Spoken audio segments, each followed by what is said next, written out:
یہی وہ احد کا مقام تھا۔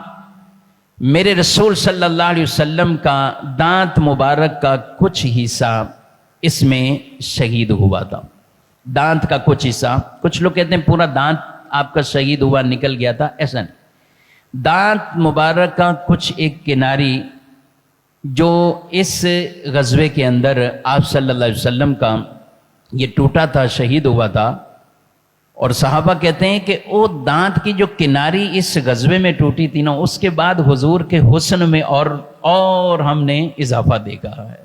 یعنی جب آپ مسکراتے تھے تو وہ جو دانت کی کناری نبی پاک صلی اللہ علیہ وسلم کی جدا ہوئی تھی، اس سے آپ کی مسکراہٹ میں ہمیں اور لطف آتا۔ صحابہ ہیں، عشق کی بات، جس رنگ میں بھی ہوں، یہ رنگ ہی ہمیں محبوب ہے۔ جہاں محبت ہوتی ہے وہاں ہر رنگ آپ کو پسند آئے گا، بس آنکھ چاہیے وہ دیکھنے والی، کیونکہ جب محبوب یعنی جہاں محبت ہے، یہ فرمایا ہے محبت جہاں ہوتی ہے آنکھ اندھی ہو جاتی ہے، کان بہرے ہو جاتے ہیں، زبان گونگی ہو جاتی ہے۔ جہاں محبت ہوگی زبان خلاف میں نہیں چلے گی، جہاں محبت ہوگی آنکھ کوئی عیب تلاش نہیں کرے گی اور حسن دیکھے گی، کان ایسی بات نہیں سنیں گے کہ محبوب کے خلاف کوئی باتیں کر رہا ہوں اور کان سنتے رہیں۔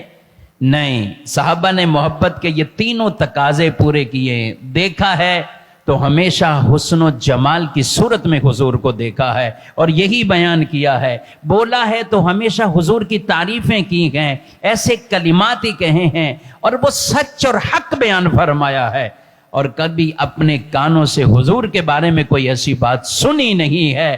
میرے بھائیوں، جب یہ خبر پھیلی نا غزوہ احد میں کہ نبی شہید ہو گئے، اللہ، صحابہ کی ایک ایسی حالت ہوگی، حضور شہید ہو گئے، تو پھر ان کی ایک ایسی کیفیات ہو گئیں کہ آپ ہمیں زندگی میں اور رکھا کیا ہے، حضور ہی شہید ہو گئے۔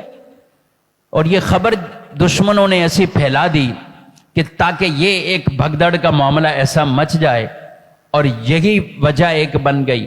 اور نبی پاک علیہ السلام نے احد کی طرف ایک خاص مقام پر جب صحابہ کو کھڑا کیا تھا کہ یہاں سے یہ جگہ نہیں چھوڑنی، تم یہ جگہ یہاں سے نہیں چھوڑنی، لیکن جب یہ خبر دوسری یہ پھیلی کہ مسلمانوں کو فتح ہو گئی، تو وہ صحابہ بھی وہاں سے نیچے آ گئے کہ اب فتح ہو گئی ہے۔